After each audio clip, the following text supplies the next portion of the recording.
신약성경 베드로후서 1장 1절부터 11절까지입니다.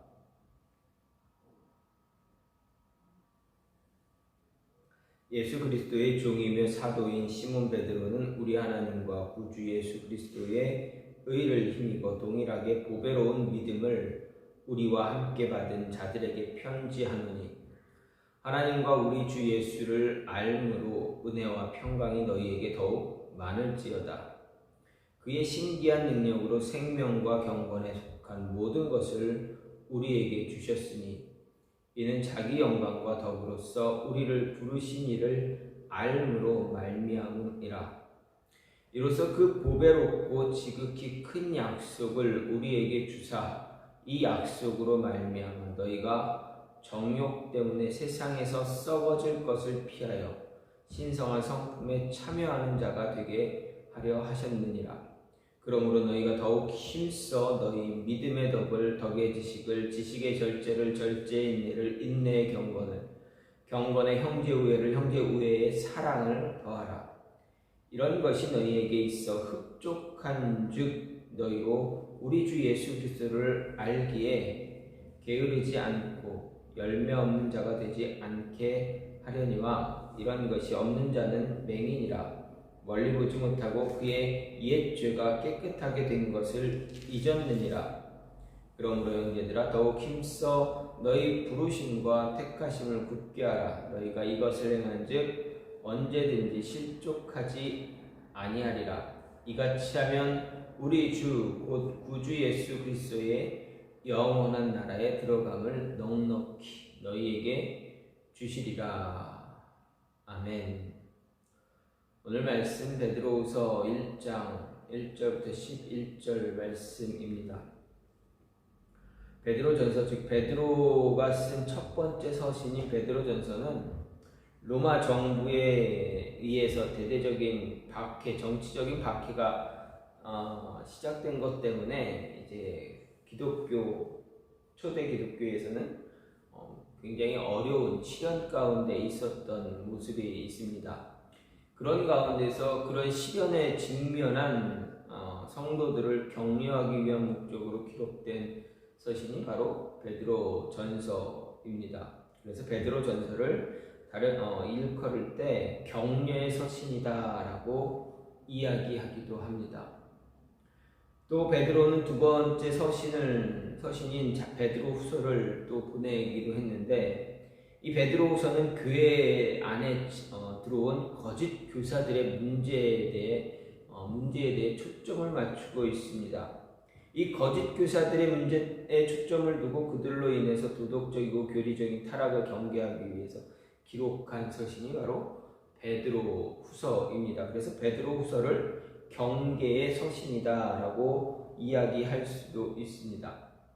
다시 말해서 베드로전서가 교회 외부로부터 오는 위협에 대처하기 위한 것이었다면, 베드로후서는 교회 내부에 있는, 교회 내부 안에서 발생하는 위협에 대처하도록 하기 위한 그러한 편지다라는 이야기입니다. 그런 가운데 오늘 본문은 지식과 성품에서 그리스도인의 신앙 성장과 관련한 그런 권면을 기록하고 있습니다. 그렇다면 우리의 신앙이 성장하기 위한 방법이 무엇인가 알아야 하는데, 베드로는 그 방법 가운데 하나를 오늘 말씀을 통해서 가르쳐주고 있습니다. 그 방법에 대해 베드로는 3절에서 이야기합니다. 그의 신기한 능력으로 생명과 경건에 속한 모든 것을 우리에게 주셨으니, 이는 자기의 영광과 더불어서 우리를 부르신 이를 알므로 말미암았다라고 말합니다. 즉 그리스도의 신기한 능력이 우리에게 주어졌으니 그 능력을 따라서 신앙의 성장을 이루어 가야 한다라는 이야기입니다. 그렇다면 베드로가 말하는 그 신기한 능력, 무엇을 이야기합니까? 4절 말씀을 3절 말씀에서 말하기를 그 신기한 능력을 바로 생명과 경건에 속한 것이다 라고 말하고 있습니다. 바로 하나님을 향한 경건을 이야기하고 있는 것입니다. 우리가 경건한 자가 될 때 신앙의 성장이 이루어질 수 있다라고 말하는 것이 베드로의 이야기입니다. 그러면 어떻게 우리에게 경건을 주신 이유가 무엇인가? 왜 하나님이 우리로 하여 우리에게 경건하라 말씀하시는가? 그 경건한 모습으로 우리가 살아가는 이 세상을 살아내기 위해서다라는 이야기입니다. 경건의 능력으로 세상을 살아가라라는 것이 하나님의 뜻이고 하나님의 의지다라는 말씀입니다. 그래야 우리의 신앙이 더 성장할 수 있기 때문입니다. 신앙의 성장이 일어날 수가 있습니다. 그럼 어떻게 할 때 세상에서 경건의 능력으로 살아갈 수 있을까? 오늘 말씀을 보게 되면 하나님을 알아갈 때 하나님을 알아야 세상에서 경건의 능력으로 살아갈 수 있다. 베드로가 말하고 있습니다. 하나님을 알아야 한다라고 말하는 것, 베드로가 말할 때 오늘 말씀을 보면 2절, 3절, 8절을 통해서 이렇게 베드로는 반복해서 하나님을 알아야 된다, 예수님을 알아야 한다라고 말하고 있습니다. 베드로가 우리에게 세상에서 경건의 능력으로 살아가길 원한다면 가장 먼저 우리가 하나님에 대해서, 예수님에 대해서 알아야 한다는 것을 말합니다. 하나님을 알아야, 예수님 알아야 우리가 사는 이 세상에서 경건의 능력 가지고 경건한 자로 살아갈 수가 있습니다. 3절 말씀을 보면 그의 신기한 능력으로 생명과 경건에 속한 모든 것을 우리에게 주셨으니 이는 자기의 영광과 더불어서 우리를 부르신 자를 알므로 말미암다 이야기합니다. 또 앞에 있는 2절 말씀을 보면 하나님과 우리 주 예수를 알므로 이렇게 말합니다. 8절에서도 너희로 우리 주 예수 그리스도를 알기에 게으르지 않고 열매 없는 자가 되지 않게 하라 이야기합니다. 하나님 알아서, 예수님 알아서 알기에 게으르지 않게 해서 열매를 맺어라 라는 이야기입니다. 우리 모두는 경건한 삶을 살기를 소망합니다. 비록 성도들일지라도 연약한 육체를 입고 있는 이상 죄의 유혹에 끊임없이 넘어지고 있기 때문에 육체의 욕망을 이기지 못해서 세상 사람들과 별 차이가 없는 그런 삶을 살게 되는 일이 많기 때문에 경건에 대한 소망은 더 간절하게 주어지고 있습니다. 하지만 우리는 자주 넘어집니다. 유혹에도 집니다. 유혹에서 쓰러집니다. 여전히 하나님 바라볼 수밖에 없고 경건한 삶을 소망할 수밖에 없는 그러한 사람입니다. 그러면 우리가 어떻게 할 때 우리의 소망이 소망으로만 끝을 맺지 않게 되는가? 우리는 자주 결단하고 결심합니다. 저나 여러분은 늘 결심하고 결단을 합니다. 다시 지지 않겠습니다. 하나님 자녀답게 살겠습니다. 라고 다짐도 합니다. 하지만 이상하게도 그런 결심은 어떻게 됩니까? 잘 유지됩니까? 아닙니다. 번번이 무너지기도 하고 넘어지기도 하고 쓰러지기도 합니다.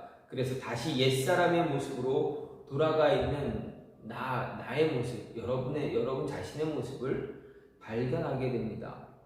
그때마다 얼마나 깜짝깜짝 놀라고 계십니까?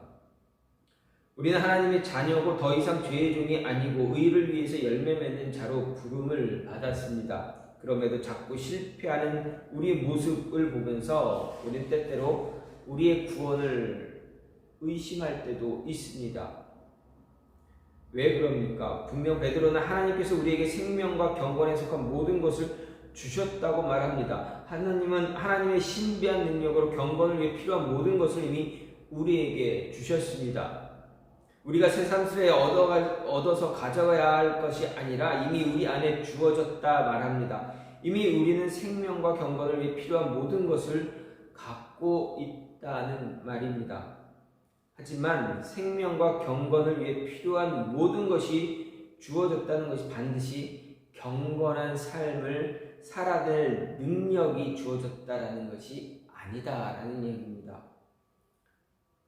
우리는 우리 안에 신비한 능력이 생겨서 우리 삶이 순식간에 경건한 삶으로 변화되기를 꿈꾸기도 합니다. 하지만 하나님은 우리에게 그런 능력 약속하지는 않았습니다. 능력은 하나님께 있지 우리에게 있는 것이 아니기 때문에 그렇습니다. 경건으로 번역된 헬라어를 보게 돼 헬라어의 뜻을 잘 살펴보면 하나님을 경외함으로 특징 지어지는 삶의 자세 또는 행동을 이야기합니다. 다시 말하면 하나님께서는 우리가 하나님을 경외하며 사는데 필요한 모든 것을 주셨다라는 것입니다. 즉 하나님을 경외하는 것은 능력의 문제가 아니라 삶의 문제다라는 것입니다.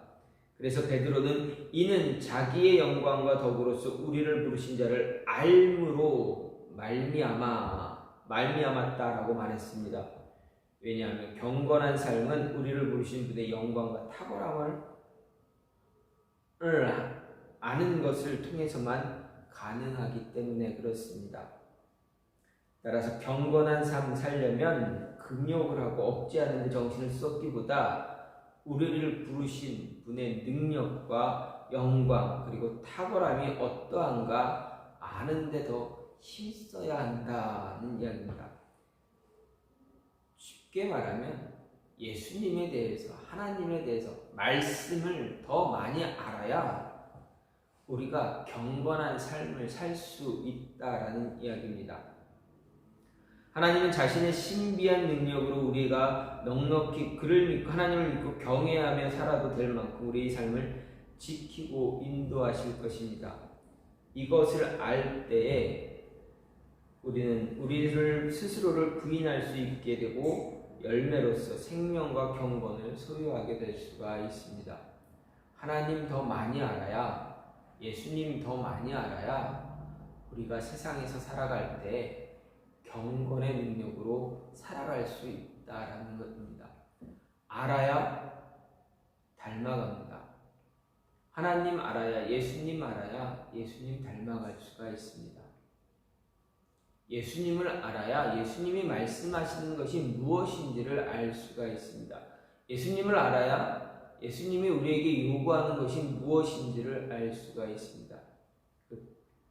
즉 하나님을 알아갈 때, 하나님을 계속적으로 지속적으로 알아가고자 노력할 때, 그래서 알아갈 때 우리는 하나님의 뜻이 나를 향한, 나를 통해서 하실 하나님의 일들, 하나님의 뜻을 알게 된다. 그러면 그 알게 됨으로 인해서 내가 더 하나님이 원하는 그러한 삶을 살게 된다라는 것입니다. 하나님을 알지 못하면 나 자신도 알지 못합니다. 하나님을 알아야 내가 어떤 존재인가를 잘 알 수가 있습니다. 그래야 하나님을 알 때, 그래야 내 자신을 알게 되었을 때 내가 어떻게 해야 경건한 자가 될 수 있는가, 하나님이 기뻐하는, 하나님이 말씀하시는, 하나님이 요구하시는 경건한 자의 삶이 어떤 모습인가를 알게 되고 그 모습대로 살아가기 위해서 노력하게 된다라는 이야기입니다.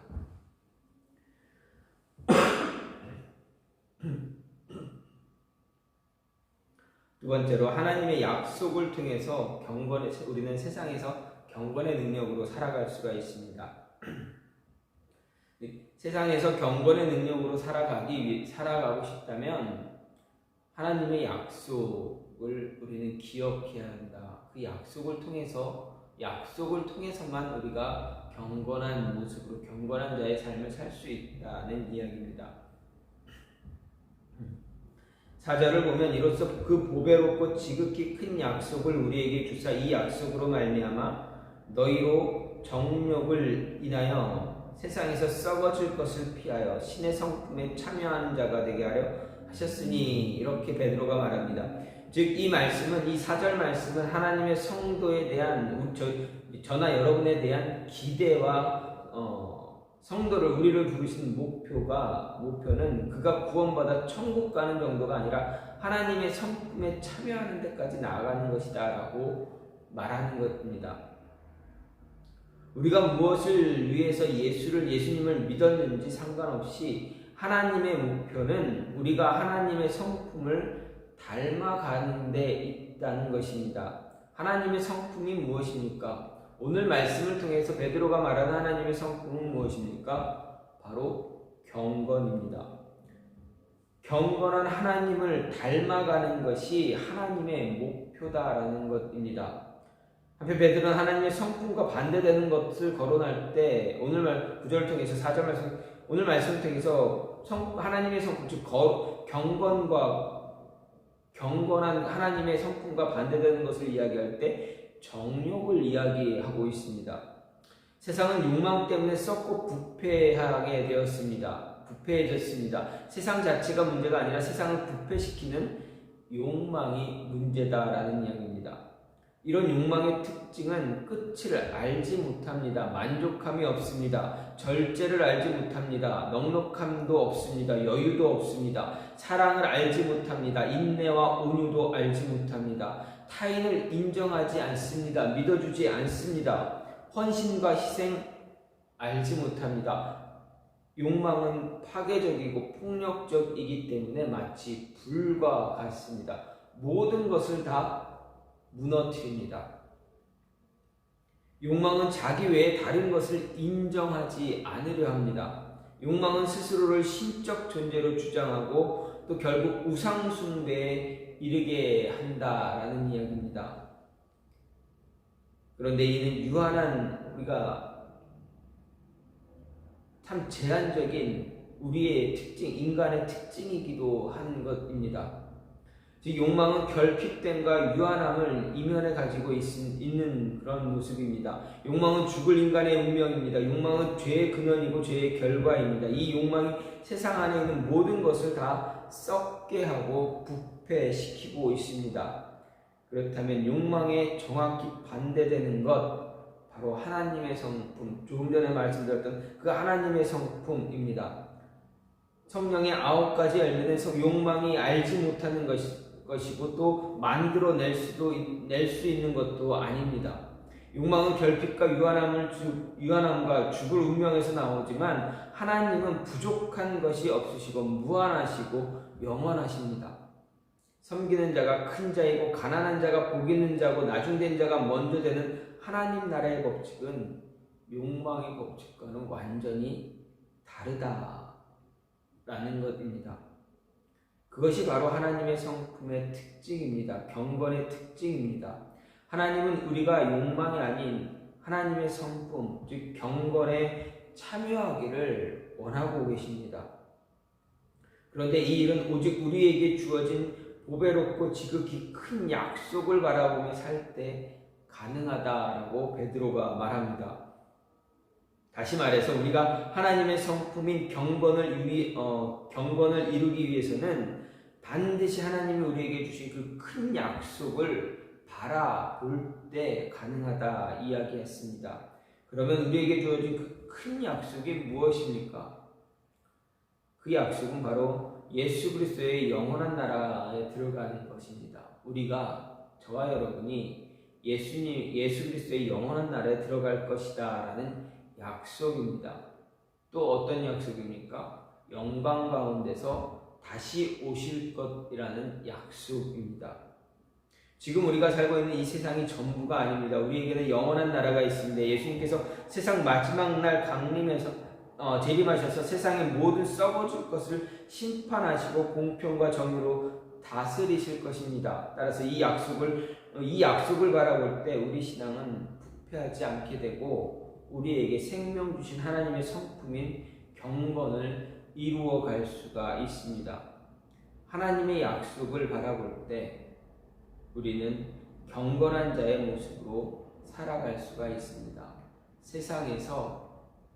우리가 살아가는 이 세상에서 경건한 자의 모습으로 하나님을 믿고 하나님의 자녀된 자의 모습으로 살아갈 수가 있다라는 이야기입니다. 경건의 능력으로 세상에서 살아가게 됩니다. 마지막으로 경건의 능력으로 세상을 살아가게 되면 어떻게 됩니까? 우리 안에 하나님이 주시는 은혜와 평강이 더욱더 많아질 것이다 라고 베드로가 말합니다. 즉 하나님이 주시는 은혜와 평강이 우리가 살아가는 이 세상 안에서 우리 안에 더 많아질 것이다, 많아지게 많아지게 됩니다. 2절 말씀을 보면 베드로는 수신자들을 향해서 하나님과 우리 주 예수 그리스도를 알므로 은혜와 평강이 더 많아질 것이다 이렇게 이야기했습니다. 여기서 은혜와 평강이라는 문구는 서신서를 보게 되면 여러 곳에서 참 많이 나타나는 그런 공식적인 인사말입니다. 그런데 이 공식적인 인사말은 언제나 특별한 의미를 가지고 쓰여지게 됩니다. 은혜와 평강이라는 공식어, 이 말은 사람의 평강이 오직 하나님의 은혜에만 달려 있다는 것을 말합니다. 범죄자의 죄는 어떻게 해결됩니까? 죄를 지은 자의 죄가 어떻게 해결됩니까? 살인한 자의 죄가 사형이나 무기징역으로 해결될 수가 있습니까? 그럴 수는 없습니다. 그렇지 못합니다. 왜냐하면 죄는 처벌을 통해서가 아니라 화해를 통해서만 해결할 수가 있기 때문입니다. 화해는 피해자 측의 용서와 곧 은혜 베품에 의해서만 이루어지는 것입니다. 살인자를 무기징역이나 사형, 무기징역으로 이렇게 처벌한다면 처벌했다고 해서 달라지는 것이 있습니까? 달라지는 것은 아무것도 없습니다. 무엇 하나 바뀌는 것이 없습니다. 물론 일시적으로 잠시 사회는 다시 안정을 회복할 수 있을 것입니다. 하지만 그것은 겉으로 드러나는 현상일 뿐 이 땅의 모든 전쟁과 불의와 갈등은 여전히 그대로 남아있게 됩니다. 죄는 끊임없이 남아있습니다. 따라서 근본적인 해결은 피해자의 용서에서 오는 화해만이 가능합니다. 피해를 받은 사람이 용서할 때 이 죄의 문제가 해결이 된다라는 이야기입니다. 돌아온 탕자와 아버지가 화해하듯이 야곱이 자기를 죽이려던 에서와 화해하듯이 요셉이 형제들과 화해하듯이 하나님은 자기를 반역한 인간들, 이런 우리와 인간들과 화해하려고 하십니다.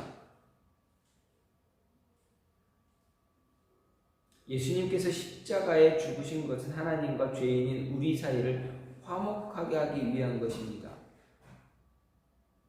즉, 죄에 대한 하나님의 진노를 넘어서는 그분의 사랑과 은혜가 우리가 하나님과 원수되었을 때 넘쳤음으로 인해 화목된 자로서 우리는 우리의 못남에도 불구하고 하나님을 신뢰할 수 있습니다. 여기에 우리의 평강의 근거가 있다라는 이야기입니다.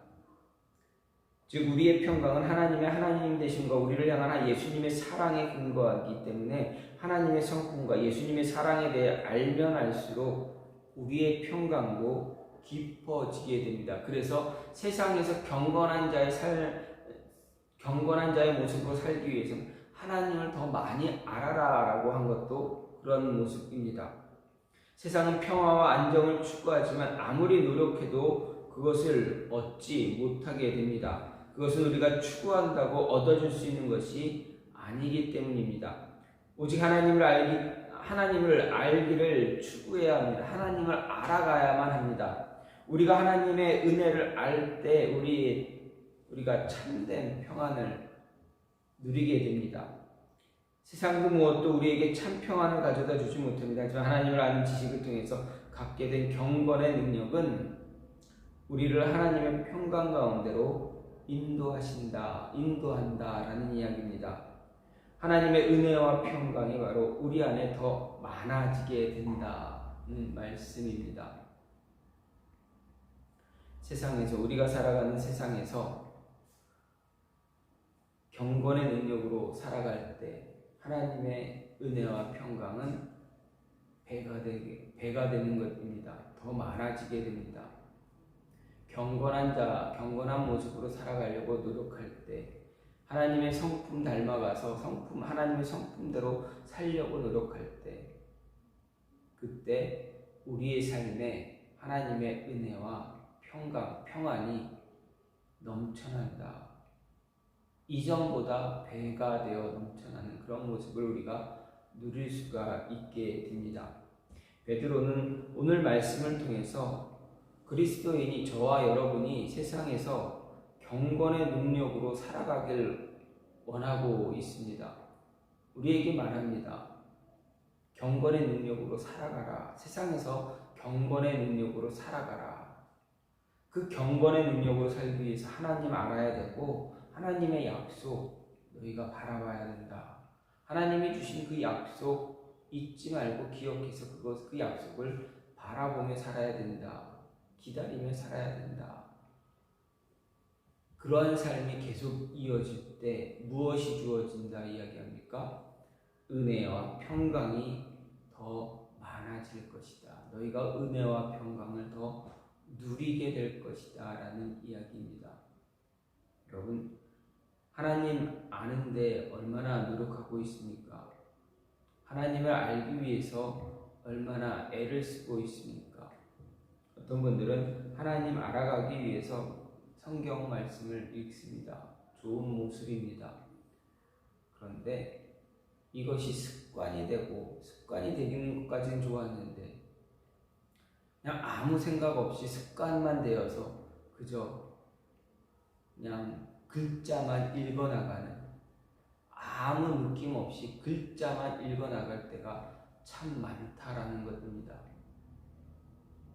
물론 읽지 않고 묵상하지 않는 것보다야 좋긴 하겠지만 하나님 말씀을 읽고 묵상할 때에 그저 글자만 읽어나가는 것이 아니라 하나님의 뜻을, 하나님의 모습을, 성품을 알고 배우고 깨달아가면서 그 안에서 주어지는 은혜와 평안을 누릴 수 있는 모습이 있어야 하는 것입니다. 그런 모습으로 하나님을 더 많이 알아가려고 노력할 때 하나님은 우리에게 세상에서 살아갈 때 경건한 모습으로 살아갈 수 있게 붙잡아 주시고 도와주시고 인도해 주신다라는 것입니다.